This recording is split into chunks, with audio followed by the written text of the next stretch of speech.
Hello Libra, Sun, Moon, Rising, and Venus signs. Kamusta kayo? Sana po ay nasa mabuti kayong kalagayan. Welcome back po sa Star Tarot. At kung bago kayo rito, welcome din po kayo.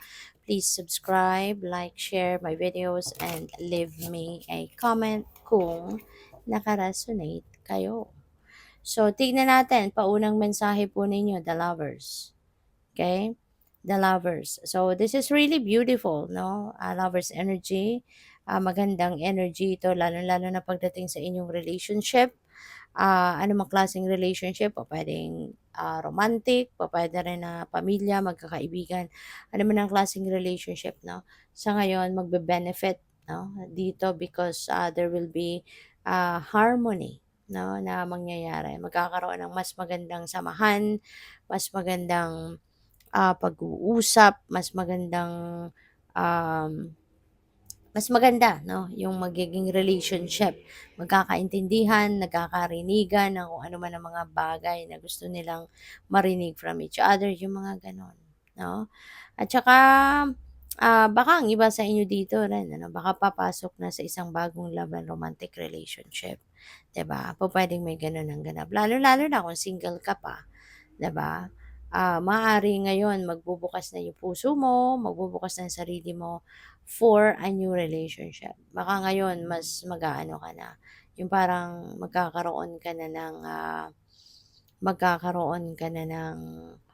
pagkakataon or magbibigay ka na sa sarili mo ng pagkakataon na, maging masaya naman, 'di ba?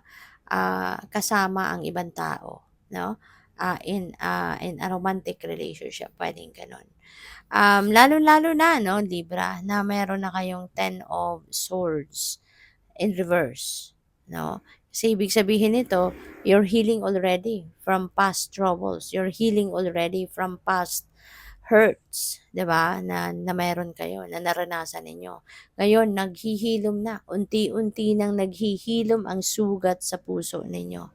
Nagre-recover ka na, nawawala na yung past trauma mo, 'di ba? You are learning now to bounce back in your life, 'di ba? Kasi dito, ano 'yan eh, nag-undergo ka dito ng betrayal.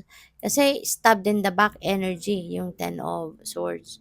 Niloko ka, tinraidor ka, no, ng ibang tao dito. And for some of you, maaaring relationship, romantic relationship ang ganap dito.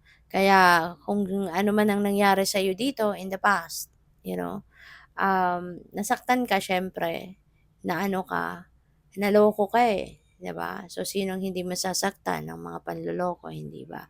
Kaya ngayon, maganda 'to na kumbaga nagising na siguro kayo sa katotohanan, maaaring na-realize mo na dito na ikaw lang din naman ang magsa-suffer if hindi mo i-gi-give up, hindi mo, alam mo 'yun, hindi mo aalisin sa isip mo at sa puso mo yung bigat, yung sakit, 'di ba? Kung hindi mo tutulungan ang sarili mo na makapag-move on, ikaw lang din naman ang mahihirapan, ikaw lang din naman ang magsa-suffer, 'di ba?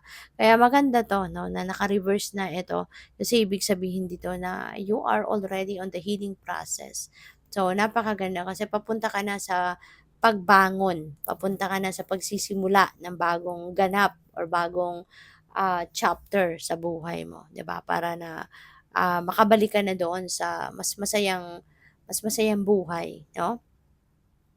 Magician energy is a new beginning energy. So, talagang ito din, new beginning din ito. This is also a new beginning. Kaya maganda to, no, Libra, na talagang magsisimula ka ng bagong buhay dito. You are definitely um, uh, desidido, 'di ba, na magsimula ka ng bagong buhay. Kung meron ka mang ditong mga pinaplano sa buhay mo na alam mo 'yun, kung ano ikakabuti mo, ikakaganda ng inyong sitwasyon. Maybe you are going to start doing that sa ngayon. Maybe you are going to start to claim that 'no, sa ngayon. Kaya, kukunin mo na yung pagkakataon sa ngayon, 'di ba, na magawa mo na yung mga bagay na ito, masimulan mo ng gawin para na guminhawa na ang buhay mo, 'di ba? Makamit mo na yung mga heart's desires mo, ma-achieve mo na yung mga goals mo, yung mga gano'n ba. So, by the way, maraming salamat 'no, for subscribing, and if you haven't subscribed yet, subscribe na kayo. And also, maraming salamat din for not skipping the ads. Malaking bagay po yan sa channel. And also, please click the join button sa baba ng video kung gusto po ninyo na mag-join kayo sa membership. Salamat po. So we have look at the bigger picture. Ayan. Para hindi limitado, no, yung titignan mo. Para hindi lang limitado yung magiging basehan mo ng judgment mo or ng decision mo, 'di ba? So tignan mo yung sitwasyon sa yung pangkalahatan or pangkabuuan, 'di ba? Hindi lang yung kung ano lang yung nararating ng mata mo or kung ano lang yung mga naririnig-rinig mo. So tignan mo ang kabuuan ng inyong sitwasyon para kung magdedesisyon ka man, makakapagdesisyon ka ng maayos, ng sound and fair and wala kang makakaligtaan, 'di ba? Kaya look at the bigger picture, okay? Para maging mas efficient and effective yung maiisip mong solusyon or mga ideas no na you're going to put into action. So we have the end of a tough cycle approaches. Okay? So this is good news. This is really beautiful then kasi tapos na. This is the end, 'di ba, ng paghihirap. This is the end of difficult situation sa buhay mo.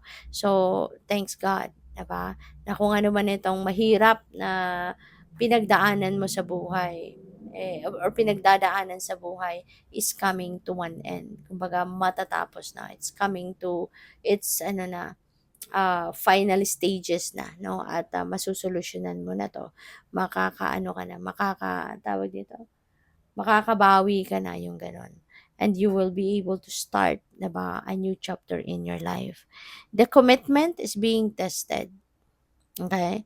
So, maaari din ngayon na may challenge sa inyo na pupuwedeng yung commitment mo ito is commitment sa person mo, commitment mo sa karelasyon mo, commitment mo sa trabaho mo, commitment mo sa pupuwedeng sa partnership na pinasok mo like let's say, business, 'di ba? Yung meron kayong business partnership. So, maaaring may test sa iyo sa ngayon, 'di ba? Kung gaano ka committed doon sa pakikipagkontrata mo, kung gaano ka ka-committed doon sa mga pinangakuan mo. 'Di ba? Kaya maaari 'no na this is going to be a challenge para sa'yo, 'di ba? Kasi mate-test dito kung gaano katatag ang iyong paninindigan na hindi ka basta-bastang madadala ng ah, kung ano-anong mga temptation or kung ano-anong mga distractions out there, 'di ba? So, masusubukan ka dito kung gaano ka katatag at ka-committed doon sa mga pangako mo. Okay? So, good luck. Thank you for watching. Love and light. Namaste.